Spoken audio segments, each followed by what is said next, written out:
Good evening, everyone. I'm Laura Ingraham. This is the Ingraham Angle from New York City on election eve. Donald Trump is about to take the stage for his final rally in Pennsylvania, his second to the last one of the entire campaign, and we're all over it. Plus, Donald Trump Jr. is here exclusively to tell us about his dad's final pitch to voters. But first, America's time for choosing. That's the focus of tonight's angle. All right, hours before the polls open, this long, very strange campaign is almost finished. Now, for many reasons, the angle is feeling very positive tonight, and so should you.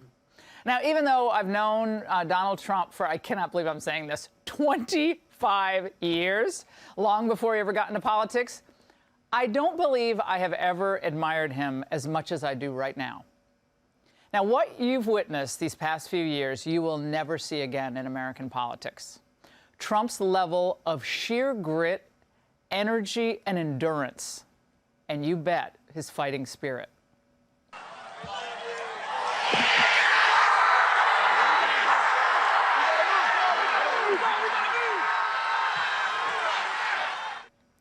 Now, we all remember that fateful July day. With blood running down his face, he pumped his fist and shouted, "Fight, fight, fight," you know, on T-shirts and hats. But he said that not just because he wanted to show the country that he was okay, but because he wanted all of us to be okay, too, and to stay strong. And we will, because we have him fighting for us. Tonight, he'll promise us, as your president, I will fight for you every single day with every breath in my body. We just got the excerpts. And to think that Harris and Barack Obama routinely try to accuse him of only caring about himself. Now, America, we stand at a fork in the road. The choice we make tomorrow will have a profound effect on the future of our country. This isn't just any presidential election. No way. Other than perhaps Reagan versus Carter in 1980, this is the most important election of the last 50 years. And the choice is very simple. Peace and prosperity under Donald Trump, or war and decline under Kamala Harris. Now, I'm optimistic because this movement to reclaim America is growing by the day. You've seen it. We've witnessed it. The voters are informed, and they're voting. We're moving forward by voting for Donald J. Trump to bring this economy back on track. We are voting on policy and convictions that we ultimately hold deeply. I think that his economic policy is very sound. My biggest priority is my family. I have 3 children, and if our economy doesn't change, it's going to be a hard candy Christmas this year. Hard candy Christmas. Now, the question is, does the government of the United States still belong to us? Or are we just supposed to sit down, shut up, and take orders from the government? So once every 4 years, the power brokers in D.C., they have to pay attention to you. So I suggest you make it matter. If enough voters turn out for Trump and support his political movement, then we can change everything. His economic policy will put working people first.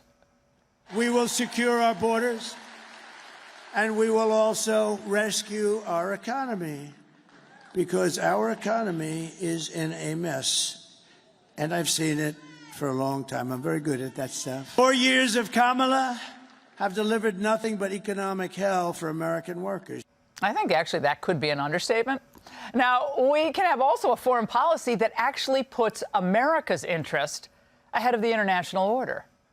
We gave you the largest tax cuts in history, the largest regulation cuts in history, rebuilt our military, defeated ISIS, had no new wars. I will end the war in Ukraine, which would have never started if I was president.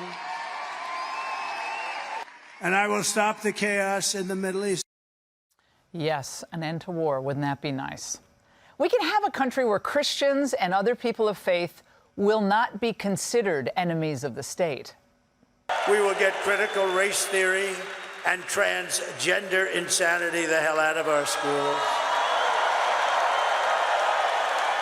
And we will keep men out of women's sports. My driver today, who's happened to be from Mauritania, actually brought that up to me. Didn't talk about the economy of the border. It was that issue. All right, well, right now, the swamp dwellers, I think they're trembling in Washington, D.C. The race is a toss-up, according to the polls. Who knows? It's anyone's guess. But it's all because of patriots across the United States who refuse to give up. They refuse to give in. Like Trump, it's fight, fight, fight. And this is why Harris's machine has done everything in its power over the past 4 months to scare you into accepting the status quo. So it's nonstop lying about Trump. That's why I call her Kamala now. And, of course, his supporters, they've been under fire as well. And it's been their strategy since 2015. Why do they do this? Well, they do this because they can't promise you or your children or your grandchildren that any of you are going to have a better future because, of course, they can't deliver on that promise. Because in Kamala's America tonight, young couples are struggling to buy homes. Food banks lines are growing in swing states like Michigan, Pennsylvania, and Wisconsin. And we certainly know they don't care about your safety. After all, Kamala's party allows violent migrants to roam free. But wait a second, at least the authorities keep us all safe from the real threats out there like Peanut the squirrel. Poor thing. Now, look, Harris's overlords know their policies are going to lead to a fundamentally weaker and less secure America, not just because of treasonous border policies, we know those, but because she's going to continue to spread us too thin until we no longer are a superpower, certainly not the one we once were. And as for that vicious lie that Trump never sacrificed for America, it just proves how empty and cynical the Harris campaign is. Not only were there 2 assassination attempts on his life, there are armies of prosecutors right now still trying to put him in jail. Bogus civil suits, 2 impeachment trials. Of course, his family has been threatened, staffers put in jail, because they want us to learn. They want to teach us a lesson. Don't resist the regime like he did, because if you do, the regime will come for you. They'll come for your family, your supporters, everything you ever worked for. But Trump willingly and boldly took on this challenge. He kept going. He never stopped. It is a time for choosing. With Trump, we return to having a vibrant, free, growing American system that puts us first. And with Harris, we stick with the status quo, with more decline, lower living standards, and more cultural despair. So tonight, more Americans are recognizing that Harris's campaign is overwhelmingly driven by hate, pessimism, and vengeance. She spent more time lying about Trump than showing us the way out of the mess she created. Meanwhile, the Trump agenda is full of love, hope, and optimism for the future. And in the end, love trumps hate, which should mean that tomorrow night, Trump trumps Harris. And that's the angle. Fox News alert, we are 1 night away from Election Day, and no one knows what's going to happen. Trump's confident, Kamala claims she's confident, and the polls say it's a dead heat. Trump and Harris both slugging it out, looking to land one last shot.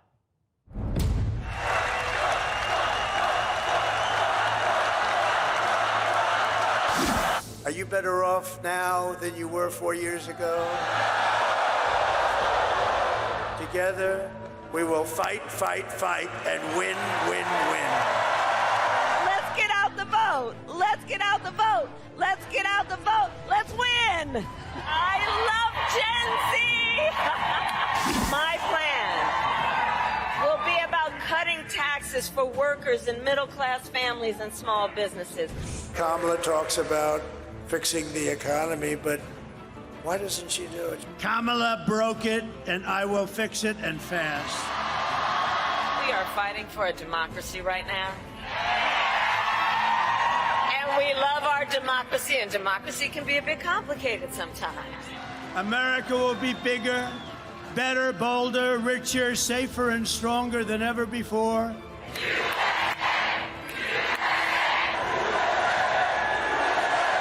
Here's the thing, we like hard work. Hard work is good work. Hard work is joyful work. I've been waiting 4 years for this. Kamala, you're fired. Get the hell out. Get the hell out of here. You're out of here. Trump spent the day zigzagging from North Carolina to Pennsylvania and finally Michigan, where he closes it out before midnight. And because NBC broke the law by inviting Harris on SNL and not Trump, the network was forced to give him equal time on another show. And he chose Sunday Night Football. Hello to our great sports fans, and I hope you're having a fantastic time. We're 2 days away from the most important election in the history of our country. We've got to save our country and it needs saving. It's in very bad shape. We have to straighten out our country. We have to close our borders. We have to lower our taxes. We have to get rid of inflation, and we're going to do it. Just remember, Kamala and her friends broke it. I'll fix it. Most important election in the history of our country. Go and vote. Harris spent the day in Pennsylvania. She'll be in Philly tonight with Lady Gaga. Celebrities are the only way she can fill seats. Before that, she was going to door knocking for votes. Watch this. How are you? Maria? Hi. Hi. I'm a hug. Yes, you go on. How's it going? It's, you know, it's the day before the election, but I just wanted to come by and say I hope to earn your vote. Talk about ending the campaign with a whimper. I almost feel bad for her. Both candidates have spent the most time in Pennsylvania. The Keystone State seems to be the key to victory. The race in Pennsylvania, according to the polls, is tied. It's also tied in Michigan and Wisconsin. Harris can't afford to lose any of these states because Donald Trump's ahead by at least a point or two in North Carolina, Georgia, Arizona, and Nevada. It looks close, but the Trump campaign feels good about where they are because of the early vote. For the first time in history, Republicans are ahead in the early vote. That's in person and in mail ballot combined. They're ahead in Arizona, Georgia, North Carolina, and Nevada, and have cut Democrats' early vote lead in Pennsylvania by half. We'll have more inside information about the early vote later in the show, but the Trump campaign says women and urban voters are down from 2020, and rural voters showing up big. The Democrats are counting on a big turnout on Election Day, which historically rarely happens for them. They're relying on enthusiasm tomorrow, but we haven't seen any enthusiasm so far show up in their early vote. And it has David Axelrod worried. So what I'm worried about is you're counting on some women who are independent Republican women to come out and vote for Harris. Is that going to materialize? Is the gender gap going to be what you need it to be? Are minority voters going to come out in the numbers of African-American voters in particular, and are you going to get the margins that you want there? So there are a lot of open questions. This race is filled with uncertainty. Republicans worked their tails off registering new voters and putting together a ground game over the last few years. And we're already starting to see the results. The polls say the race is tied, but there's still a lot we don't know.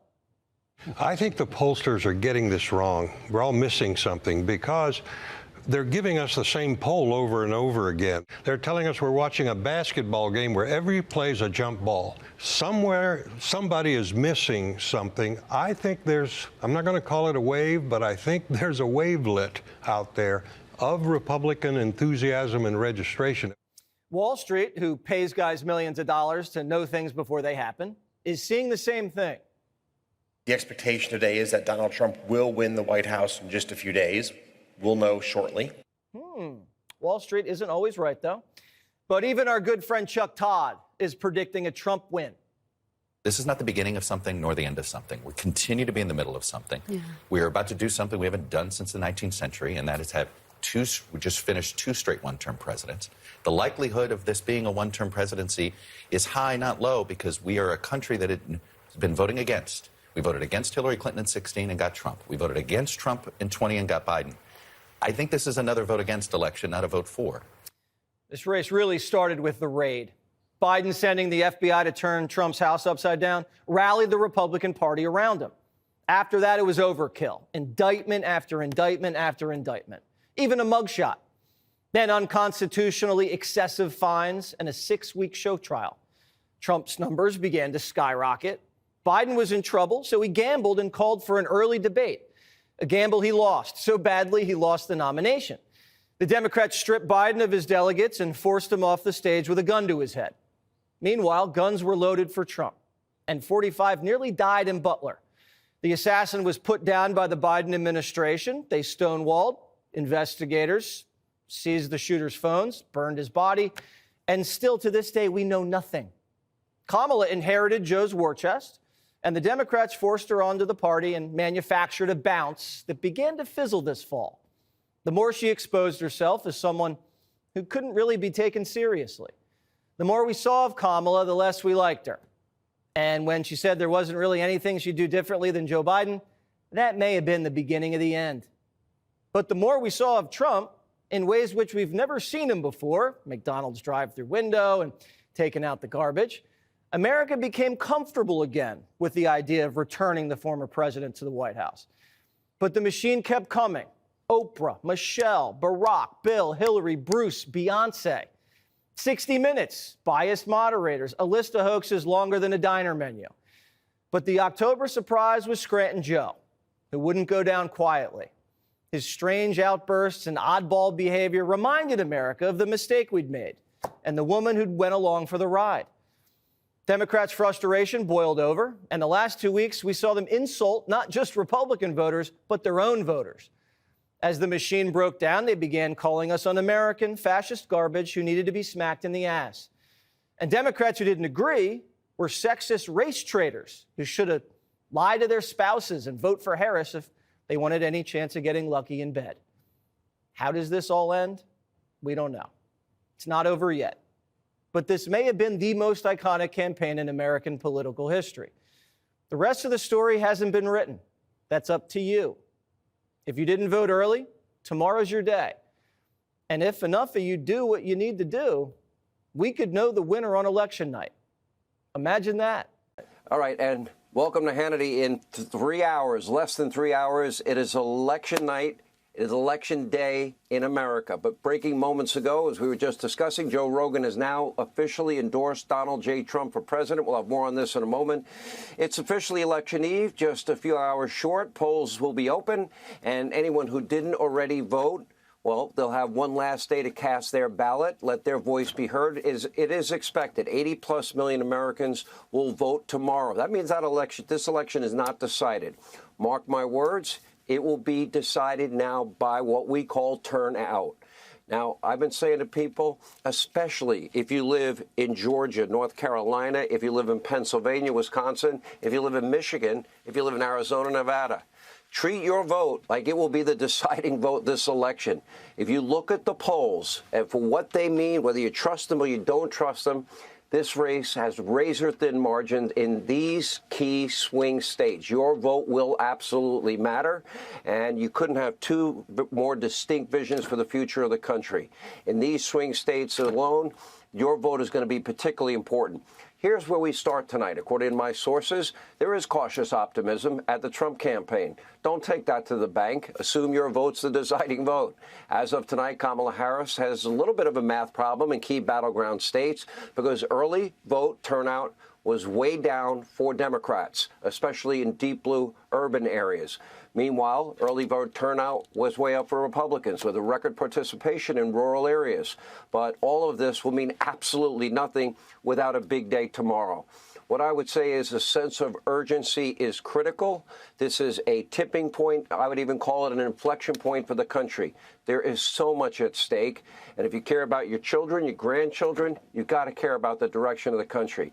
There's no doubt a Kamala Harris presidency, in my mind, would be a disaster.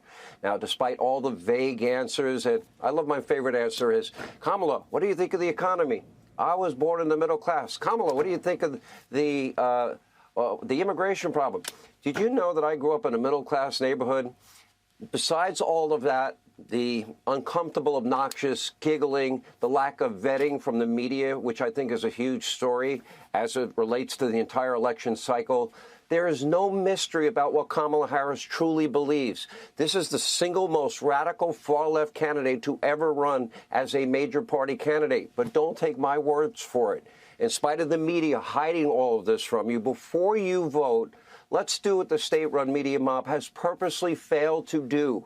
Let's just play Kamala, her real views, in her own words, that she has been unwilling to express, and she's been ducking and dodging and hiding and bobbing and weaving.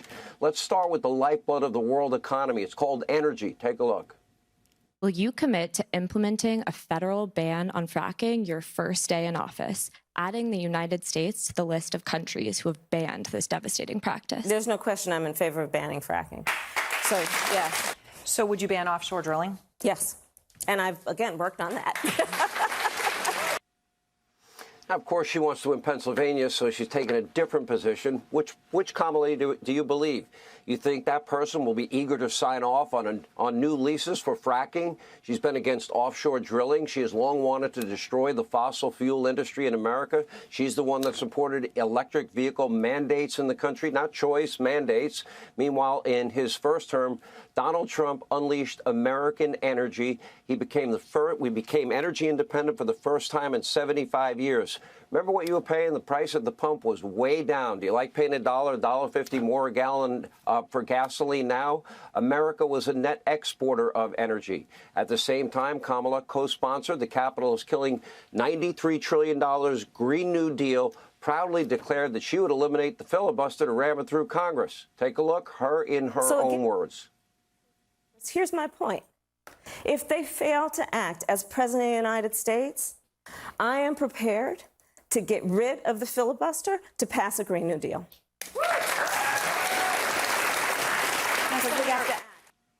Why is she not running on what she really believes? She co-sponsored that bill with Bernie Sanders in the U.S. Senate. Let's be clear. That Green New Deal would implement full-fledged socialism, statism, Marxism, pick the word of your choice into the U.S. It would cost a whopping $93 trillion, allow the government to control the means of production in several major industries, and spell the end of capitalism and the end of the American dream. And by the way, capitalism, the greatest wealth creation system ever designed by mankind. But Kamala thinks it's a great idea. So great that she wrote the bill in the Senate. Now, Kamala's track record on the economy is absolutely awful. Take a look. Fighting inflation is one of our administration's top economic priorities. Was it wrong to consider inflation transitory? I mean, these price spikes seem like they're going to be with us for a while. We have to address the fact that we got to deal with the fact that folks are paying for gas, paying for groceries, and need solutions to it. She's promoting policies like saying that every single carbon emission in the country, every car, should be eliminated within the next 11 years, everything from a 70 to 80% tax rate. Do you agree that she could possibly, in this ideology of the socialist left, could splinter your party? No. You know, I think that she is challenging the status quo. I think that's fantastic. We've got to increase the corporate tax rate. We also have to increase taxes for the top 1%. And that part of that is going to be about repealing that tax bill that they just passed. And also looking at estate taxes are going to have to go up. By the way, now she's saying on day one she's going to deal with inflation and that she's going to fix the border that she's been telling us for 3+ years is secure. Wasn't day one January 20th, 2021? And talking about a 70 to 80% tax rate, okay, on top of a tax on unrealized capital gains, a capital gains hike in and of itself, of course she has vowed to let the Trump tax cuts expire. That means all of you will pay higher taxes. Remember, Trump lowered taxes for all Americans with those tax cuts, but who benefited? The middle class and minorities in America. Meanwhile, Kamala thinks Bidenomics was a great success. She wouldn't change a thing. Take a look. All that, ladies and gentlemen, and everyone else, that is called Bidenomics. That is called Bidenomics, and we are very proud of Bidenomics. And as today's jobs numbers make clear, Bidenomics is working. You probably forget, but under Donald Trump, inflation was non-existent. Under Biden and Harris, prices have gone up more than 20+% on average, but Kamala just doesn't seem to notice the record-setting inflation only until recently when she became the presumptive nominee. This is coming from the same Kamala Harris who told us the border's secure. You might not remember this. Would you call the border secure? I think that there is no question that we have to do what the president and I asked Congress to do. Is the first request we made. Pass a bill to create a pathway to citizenship. The border is secure. You're confident this border is secure? We have a secure border in that is a priority for any nation, including ours and our administration. Now, before Kamala, under Donald Trump, the border was secure, record low crossings, but then came this border czar Kamala Harris and a flood of unvetted Harris-Biden illegal immigrants, nearly 12.5 million of them. She knew the border wasn't secure. She knew millions of these illegal immigrants were unvetted, pouring into our country each and every year. That included murderers, rapists, known terrorists. We don't know where they are, but they're in the country. We're coming in record numbers from over 180 countries, including Iran, including Syria, including Afghanistan, including Egypt and Venezuela, and tens of thousands from China and Russia. Murderers, rapists, gang members, other violent convicted criminals were entering our country, are here now. She knew that billions of taxpayer dollars, your money, were being spent on food, housing, health care, education, child care for illegal immigrants. But this is what Kamala supports. In fact, she chose a running mate, Tim Walz, who advocated for taxpayer-funded college tuition for Harris-Biden illegals and legal driver's licenses as well. Kamala herself supporting taxpayer-funded sex change operations for convicts and for her illegal immigrants. It's crazy, I know. It almost sounds like impossible to believe, but it's true. That is who you might be voting for tomorrow. Now America's border crisis is par for the course. For years, Kamala advocated for open borders where illegal immigration is decriminalized, so it's mission accomplished for Biden's borders are. Take a look. You support giving universal health care, Medicare for all, to people who are in this country illegally? Let me just be very clear about this. I am opposed to any policy that would deny in our country any human being from access to public safety, public education, or public health, period. If someone crosses over the border, it's illegally, it is illegal, and you would decriminalize it. I would not make it a crime punishable by jail. It should be a civil enforcement issue, but not a criminal enforcement issue. On the subject of transnational gangs, let's be perfectly clear. The president's medieval vanity project is not going to stop them. Listen, I think there's no question that we've got to critically re-examine ICE and its role and the way that it is being administered and the work it is doing, and we need to probably think about starting from scratch. That is the real Kamala Harris. That is the Kamala Harris that has been protected her entire campaign by the state-run media mob.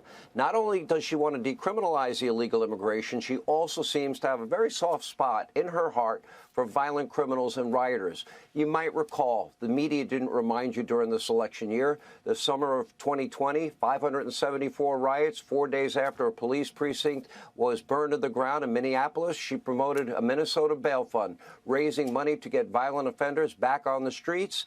And again, 4 days after a police precinct burned to the ground. And then she went on CBS, Colbert, and said, those rioters, they're not going to stop, and they shouldn't stop. And I'm not going to stop supporting them, in case you forgot. This is a movement, I'm telling you. They're not going to stop. And everyone beware, because they're not going to stop. They're not going to stop before Election Day in November, and they're not going to stop after Election Day.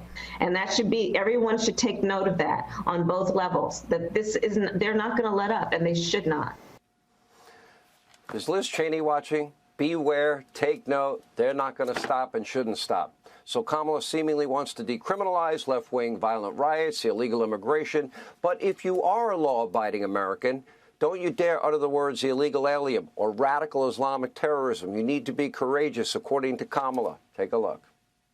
You must have the courage to object when they use that term, radical Islamic terrorism, which ignores how Muslims have overwhelmingly been the greatest victims of terror.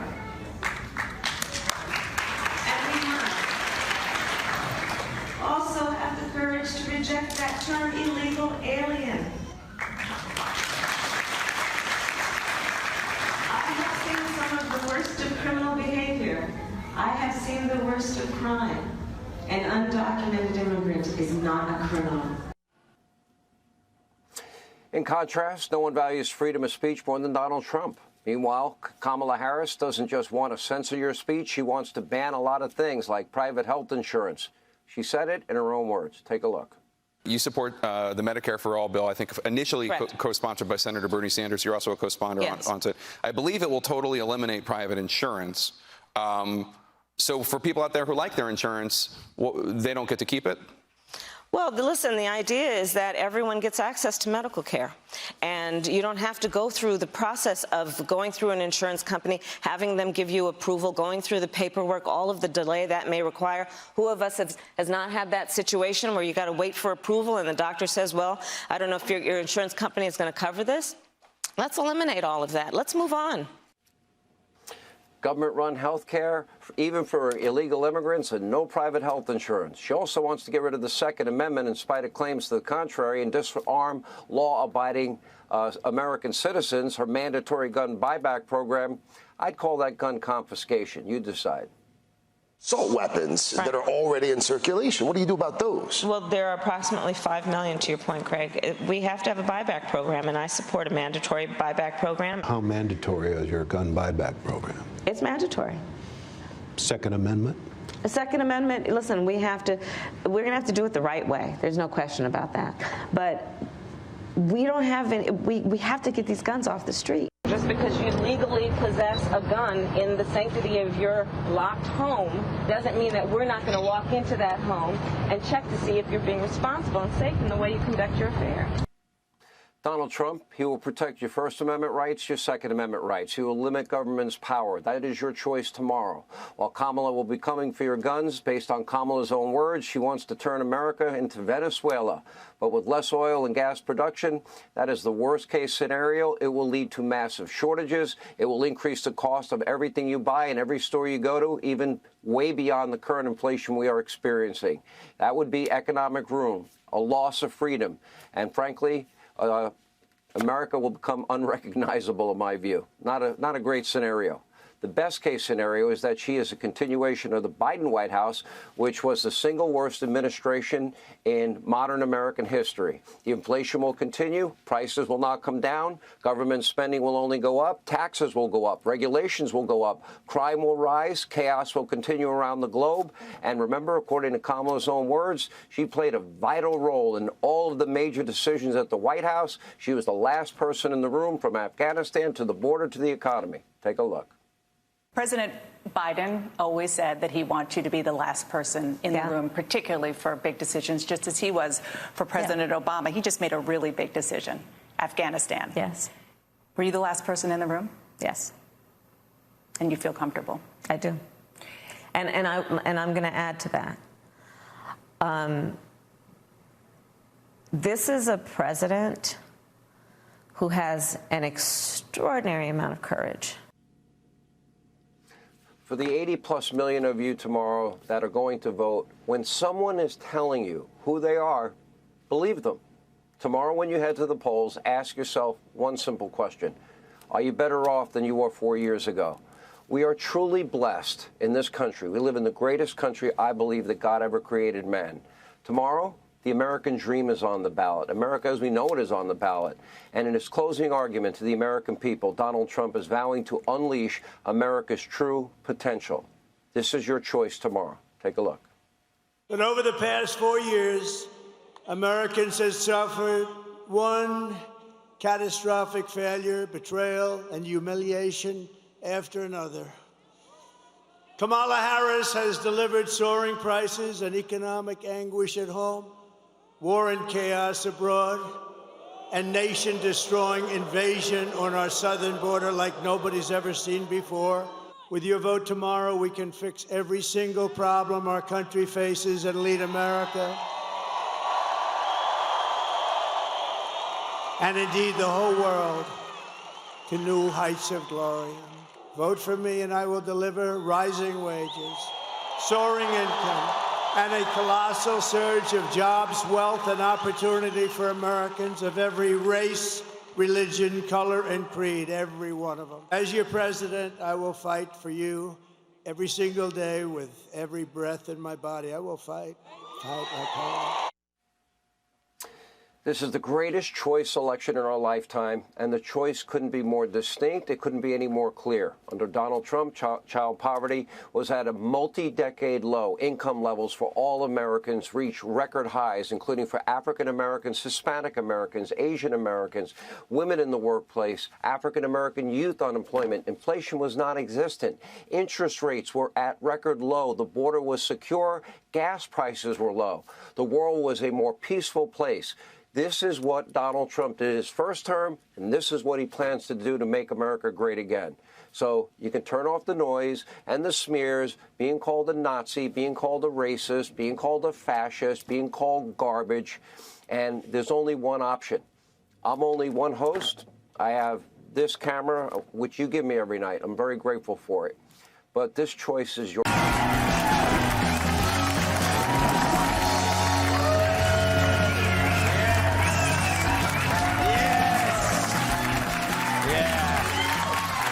Yes, thank you. You pull my lever. Happy Monday, everyone. So I voted earlier today, and this is the sticker that poll workers gave me. Very cute. Here in NYC, this is the sticker they're giving the Venezuelan gang members. Check it out. And down in Washington, they made a special sticker for President Biden. If you can see that, I voted today, and I'm dead. And it's nice to see that Doug Emhoff is supporting his wife Kamala with this voting sticker. I voted after nailing the nanny. How could you applaud that? But true, tomorrow is Election Day. It's the day I play my favorite game called Looking for a Poll Worker Under the Age of 90. But things look so good for Trump, Democrats have already impeached him. Meanwhile, our current president plans on voting, but only after he finishes his breakfast. Speaking of Doug Emhoff, he campaigned for his wife this weekend, saying Kamala did what she always does. Quote, she put her head down and went to work.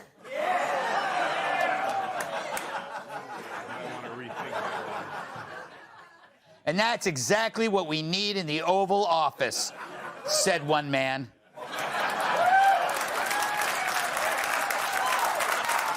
Little misdirection. The New York City Marathon took place yesterday. No surprise, of the more than 50,000 runners, half are still missing.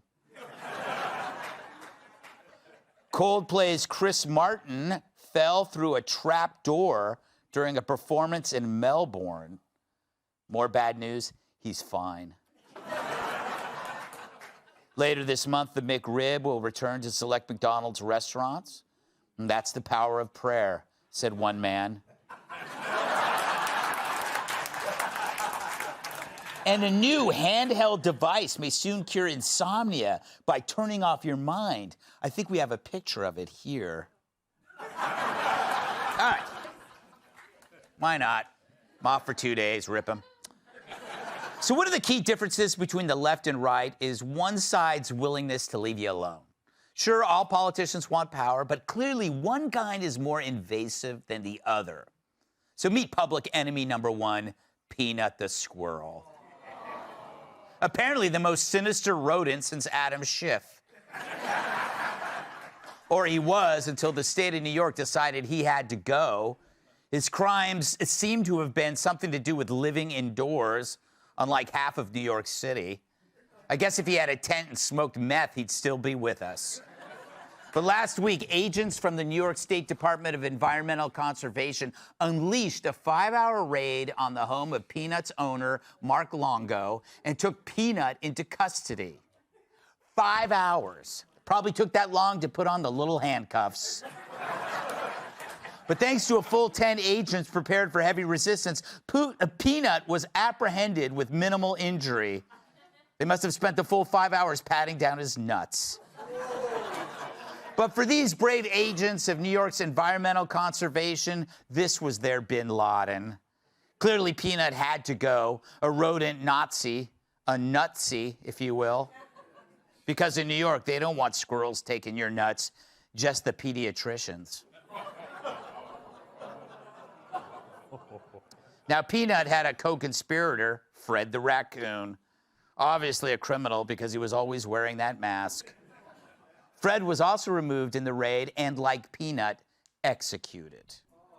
No trial, no jury, no due process, nothing. It's as if they were at the Capitol on January 6th. Maybe they were the ones who crapped on Pelosi's desk. Now the state claims they had to euthanize both animals so that they could be tested for rabies after Peanut bit one of the officials. Yes, a bite that occurred during the raid, meaning the state claims they solved the problem that they themselves caused.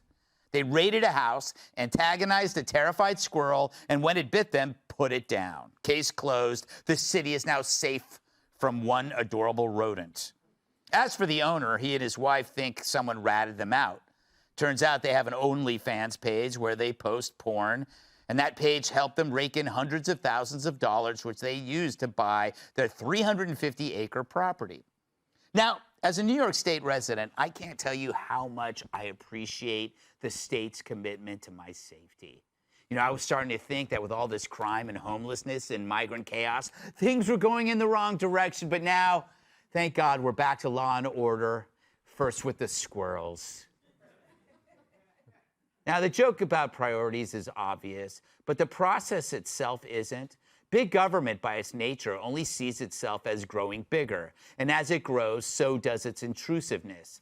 But as they wish to control every aspect of your life, they forego the basics they were initially designed to cover: crime, sanitation, homelessness, only instead to focus on stupid like your pets, your lemonade stands, your pronouns. And why? Well, what is government made of? Bureaucrats, the robots who feather their nest by doing exactly what they're told. Think about it. Did anyone during this raid just stop at any point and say, hey, wait a minute, this is stupid. This is crazy. This is nuts. Or was the whole thing just on automatic? As the old saying goes, just following orders. You know, we worry about the non-conscious thinking of artificial intelligence. Once it starts, you can't stop it. But meter maids, civil servants, and state environmental control officers are already there. And they're worse. They're just following the Democrat policy with the power of judge, jury, and executioner. Fact is, most people are not political until politics enters their lives. You could be completely disinterested in the whole thing, and then the government shows up to tell you that your kid's gender is fungible and your pets are expendable. It's like parents who never gave about anything more than homework and soccer practice until COVID showed up. And then they attended a school board meeting and realized the maniacs are in charge. Maybe we ought to thank China for inventing a virus that acted more like smelling salts for us and woke the average citizen the up. Now, I'm not saying Peanut's death just flipped New York, but you want to red pill America? Raid their homes and murder their pets. Let's welcome tonight's guest. He looks so young, he gets fan mail from P. Diddy, host of The Guy Benson Show, Guy Benson. This Anglo-Saxon loves a good Brazilian waxing. Host of Piers Morgan Uncensored on Video, Piers Morgan. That's not a baby bump. She's just stuffing her shirt with stolen office supplies. New York Times bestselling author, Fox News contributor, got to. And his voting booth is an airplane hangar. New York Times bestselling author, comedian, and former NWA with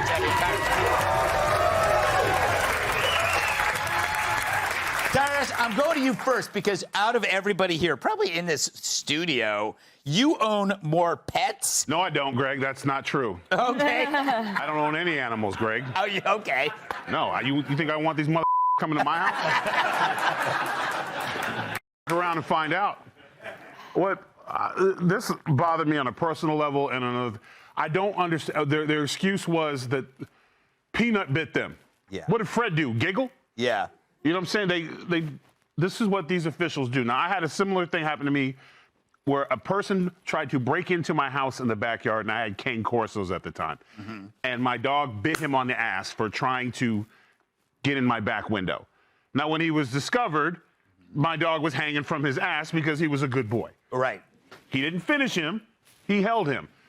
They came in and took my dogs. I cooperated with them, and I said, please keep them two together. They've never been apart. They're like, no problem, no problem. I had to go to court to get my dogs, and the judge said they were just protecting their home. You can pick your dogs up. When I went to pick them up, they euthanized them because they tried to separate them, and the big one got aggressive. So this is not, unfortunately, this is not uncommon.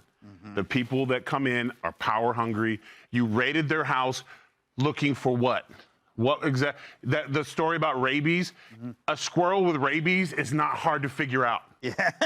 They got a little frothy mouth. Well, they look a lot like Hunter Biden when you after crack. They're aggressive, and no owner would be holding them. Right. They don't do tricks. Yeah. So it's a terrible thing. And you know what? It did wake a lot of people up. And it could flip. So if you're on the ropes, if you're not sure, and you want to get on the right team, if you don't want to vote because Tyrus told you to, which you shouldn't anyways, or a celebrity, do it for Peanut and Fred. Do it for Peanut and Fred! Do it for Peanut and Fred! Their names will not go silently into the night. Guy, this is a great moment where a lot of people who weren't thinking about government now realize how evil government can be. Yeah, so two things. Number one, I was unaware until yesterday of this OnlyFans angle. Yes! From the squirrel's dad. So I'm a journalist, Greg, so I did look into it. And I can confirm that is a thing. So I just wanted to make sure there was a fact check there. Secondly, with all respect to our resident libertarian, libertarians are often very annoying. However, they are often right about a lot of things. And I feel like the libertarian movement should almost like nominate like a dead squirrel as their next presidential nominee just to draw attention to what happened to Peanut, because it is the most cartoonish, disgusting abuse of government that shows all the wrong priorities, and it's so easy for people to understand. And if you're not going to mess with like anything in the country, or if you're going to mess with anything in the country, it ought not be pets and animals. People will lose their mind over that. And I think this is like a horrible story, but will focus people's minds. Yeah, you know, Piers, you have squirrels in England. We do. They're black squirrels, aren't they? We also used to have red squirrels before they all got eradicated, yeah. Something about this story is just utterly disgusting, isn't it? Yeah. It's like I was reading about it and thinking 10 people get sent by the government at a time when, as you say, New York is riddled with crime and homelessness and mayhem. And 10 of them can spend 5 hours of their day coming after a squirrel and a raccoon. Yes. And the rabies line, only one set of people, seems to me, were behaving like foaming at the mouth rabid animals. And it wasn't the raccoon and the squirrel. It was the people that had been sent by the government, foaming, furious, vengeful, murderous, to eradicate the scourge of this famous little squirrel and his raccoon mate. You almost, if you were making this up, it would be funny, but it's true. And this couple have lost their beloved pets. Remember why they took on this squirrel. Because I didn't know the story, and I looked into it. So the squirrel's mother died, and this guy saw this happen, and he took the little baby squirrel in, right? He took in the little baby squirrel. And then he has to have it wrenched away by his own government and murdered. It is disgusting. Wow, Kat, this is becoming an incredibly powerful segment. Yeah, I can't even think about Peanut because it makes me too upset. Yeah, do you know that some people, like I have friends that could not talk about this. It's a real, no, I have a feral animal lives in my house. It just happens to be a cat. Yeah. But it's found on the street, same thing. Yeah. But I really did like your larger point about how it's just people who just like, oh, the pet's the policy. Yeah. You know, we gotta follow the rules at the policy. It's not, this happens in government every single day. This is what government does. This is what it is. And libertarians are right a lot of the time for that reason. Happened to me this weekend at the airport. I was groped like ridiculously by the TSA because I'm on crutches, and so I'm on a wheelchair through the airport, and it's got metal, so I couldn't to go through, so they had to grope me. And they're rubbing my stomach for like 30 seconds. I'm like, it's a baby, right? And then they are rubbing each of my legs. They're rubbing my butt like repeatedly. And I'm like, I said, you and I both know I'm not going to do a terrorism here. I did say that. So then they brought the manager over. So then, but I looked at the manager. I said, he's like, you're keeping everybody safe. I'm like, you don't even believe that. But they kept saying to me, it's the policy. It's the policy. It's the policy that we need to touch your crotch as a pregnant woman with a broken hip. Like, it's the policy that we have to kill your pet that's loved you for 7 years. It's the policy. He shouldn't have been living inside. That's the biggest problem, that he was living inside. I mean, but the policy, these people don't think, and I don't like when, it's never been a good enough excuse for me, but that's the rules. Maybe your rules stupid. Maybe your rule's inhumane. Maybe your rule's hurting people. What do you have to say to that now? And they never have anything to say. They don't. But this is a thing that comes up in society. It's like, I'm just doing. You find that when even in customer service, there are people that cannot go like just look. They just have to follow the path, no matter how. Nobody sees this. It's also the big. Sorry, it's also the big, powerful ego. Yeah. You know, because if I was standing in their backyard ripping their tree out, and the tenant would be like, yeah, that's the feral animal right there. Go get him. Be like, oh, we're going to have to call another guy for this. We're going to have to get another thing for that. But a little tiny squirrel, he bit me. I'm putting him down. They're so powerful. You know, it's like, the other thing is, Kat, by telling us that story, you probably just increased TSA jobs by at least 100,000. Nobody's looking at a pregnant woman leaning over on one crutch while a lady rubs her ass and a man is watching and says, oh, this is necessary. This is okay. I feel safe. I saw that video, though, a few years ago. Yes, I remember. You sent the etchings of it. Yes. Yes. Hey, Sean Hannity here. Hey, click here to subscribe to Fox News YouTube page and catch our hottest interviews and most compelling analysis. You will not get it anywhere else.